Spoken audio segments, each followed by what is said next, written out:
बिहार के दौरे पर आए प्रधानमंत्री नरेंद्र मोदी पटना पहुंच चुके हैं। बिहार में चुनावी साल होने की वजह से प्रधानमंत्री नरेंद्र मोदी का यह दौरा राजनीति की दृष्टि से राजनीतिक तौर पर बहुत महत्वपूर्ण है और यह 2 दिनों का दौरा है। सबसे पहले वो पटना के नए एयरपोर्ट टर्मिनल भवन पहुंचेंगे।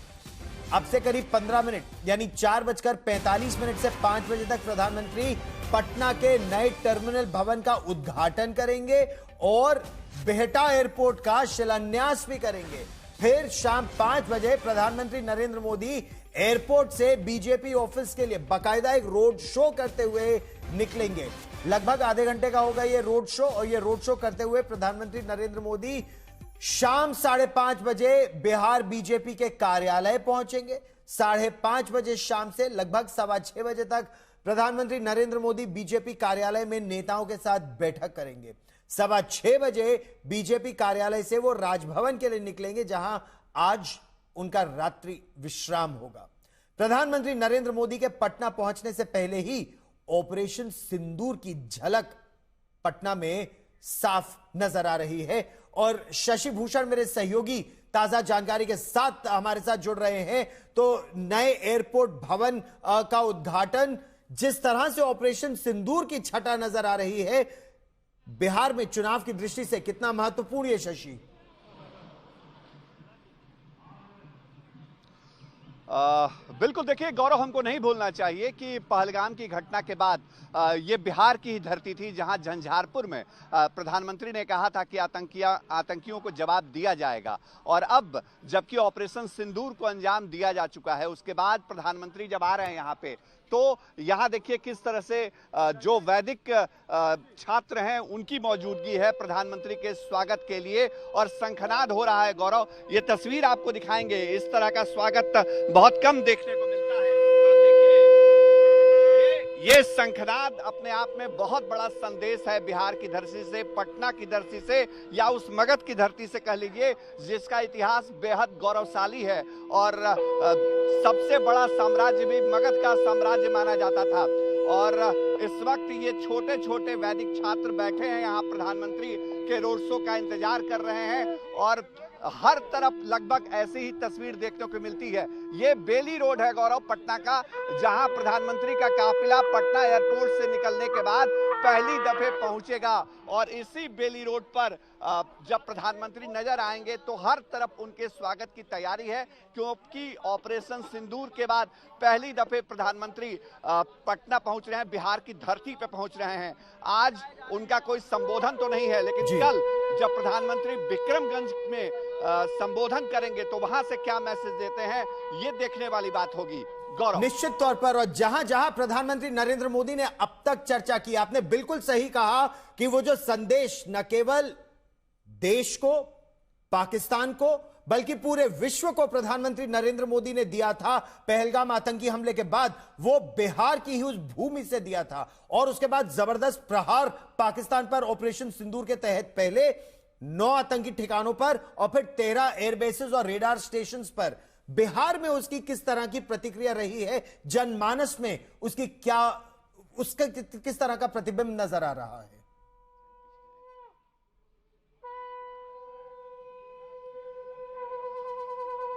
देखिए, बिल्कुल ये छोटे छोटे बच्चे आए हैं और हम इनसे बातचीत करने की भी कोशिश करेंगे, कुछ और दूसरे लोगों से बात करेंगे। युवाओं की बड़ी मौजूदगी है यहाँ पे, युवाओं की बड़ी मौजूदगी है। कुछ युवाओं से बात करते हैं। प्रधानमंत्री आज आ रहे हैं ऑपरेशन सिंदूर के बाद, तो किस तरह की स्थिति है, ये कितनी तैयारी क्यों है आखिर, क्योंकि प्रधानमंत्री तो पहले भी आते रहे हैं। बहुत उत्साह हम लोग में है, प्रधानमंत्री आ रहे हैं इसलिए। ऑपरेशन सिंदूर के बाद अगर प्रधानमंत्री आ रहे हैं तो इसका मकसद बिहार की धरती से पहले पहलगाम आतंकी घटना के बाद यहां से हुंकार भरना और अब आतंकियों पे कार्रवाई के बाद आना। प्रधानमंत्री ने जो मधुबनी से कहा था उसको पूरा किए और पाकिस्तान को बता दिया कि क्या है भारत, अपनी पुरुषार्थ, अपनी शक्ति को दिखाया है। उसके बाद पुनः फिर से पटना की धरती पे आ रहे हैं और बिहार यह धरती ऐसी है जो पूरे देश को दिशा देती है और वही प्रधानमंत्री ने इस राज्य से, इस धरती से जो हुंकार भरी थी, पाकिस्तान को जो चेताया था, उसको पूरा किया है। उसी को फिर धन्यवाद देने जनता को बताने आया है कि हमने जो काम किया है उससे पाकिस्तान की क्या स्थिति हुई है। ये देखिए गौरव, एक बार फिर से आपको तस्वीर दिखाते हैं। ये छोटे छोटे बच्चे हैं यहाँ पे। आप लोग किसके इंतजार में बैठे हैं? ऑपरेशन सिंदूर के बाद पहली दफे प्रधानमंत्री आ रहे हैं, तो लगता है कि दुश्मन को, आतंकियों को जवाब दिया है प्रधानमंत्री ने। हाँ। ये देखिए, ये हर तरफ स्वागत की तैयारी है। यहाँ देखिए जेडीयू के एमएलसी नीरज कुमार भी पहुंचे हैं गौरव। बीजेपी, जेडीयू या यूं कह लीजिए हर बिहारी आज स्वागत के लिए तैयार है। नीरज जी, स्वागत है मोदी जी आपका पंडित जवाहरलाल नेहरू मार्ग पर, इसलिए कि बिहार के मिथिलांचल जो मंत्र और तंत्र की धरती है, वहां से आपने आह्वान किया था पाकिस्तान को उनके हैसियत पर लाने का। ऑपरेशन सिंदूर, जिसमें हमारे बेटों ने शहादत दिया, एक बेहतर परिणाम हमको मिला। दुनिया से हम पाकिस्तान को अलग थलग किए, ये हमारे लिए उपलब्धि है।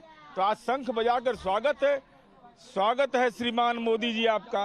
देखिए कई तरह के प्ले कार्ड्स है गौरव, एक बार दिखाते हैं आपको क्या लिखा है इस पे। सौगंध मुझे इस मिट्टी की, मैं देश नहीं झुकने दूंगा। मैसेज है आतंकियों को। ये देखिए, नदीम से कहेंगे दूसरा प्ले कार्ड दिखाएं। ये देखिए, आतंकियों को किया धराशायी, मोदी है तो मुमकिन है। तो ये मैसेज है और हर तरफ देखिए तिरंगा लिए लोग जा रहे हैं, क्योंकि सबको पता है कि थोड़ी देर में रोड शो में प्रधानमंत्री यहीं दिखेंगे। तो सड़क के किनारे हर कोई अपनी जगह ले लेना चाहता है। जो लोग हैं वो प्रधानमंत्री की एक झलक भी पाना चाहते हैं, और इन लोगों से हम बातचीत भी लगातार करने की कोशिश करते हैं। एक युवा है हमारे साथ, उनसे बात करने की कोशिश करते हैं। गौरव, थोड़ा समझते हैं क्या उत्साह इतना क्यों है इस बार प्रधानमंत्री के आगमन को लेकर के? नरेंद्र मोदी के लिए सारा युवा एकदम एकजुट होकर पूरे जोश के साथ है, क्योंकि पहला बार ऐसा नया युवा देखा है जो किसी के घर, कोई भारत देश घर में घुस के वार किया है। आज तक हम लोग सुनते थे कि यहाँ पर हमला हो गया, वहाँ पर हमला हो गया, ताज जो होटल पर हमला हो गया, लेकिन आज पहला बार हम लोग अपने जिंदगी में देखे कि घर में घुसकर कैसे मारा जाता है। सारा युवा ने देखा। चलिए, घर में घुस कर रहिए हमारे साथ। और ये बड़ी बात है, ये बड़ी बात है कि पहले सर्जिकल स्ट्राइक, फिर बालाकोट में एयर स्ट्राइक्स, और फिर इस बार तो 23 अलग अलग ठिकानों पर, पहले 9 आतंकी कैंप, फिर 11 हवाई अड्डे और रेडार स्टेशंस को निशाना बनाया गया।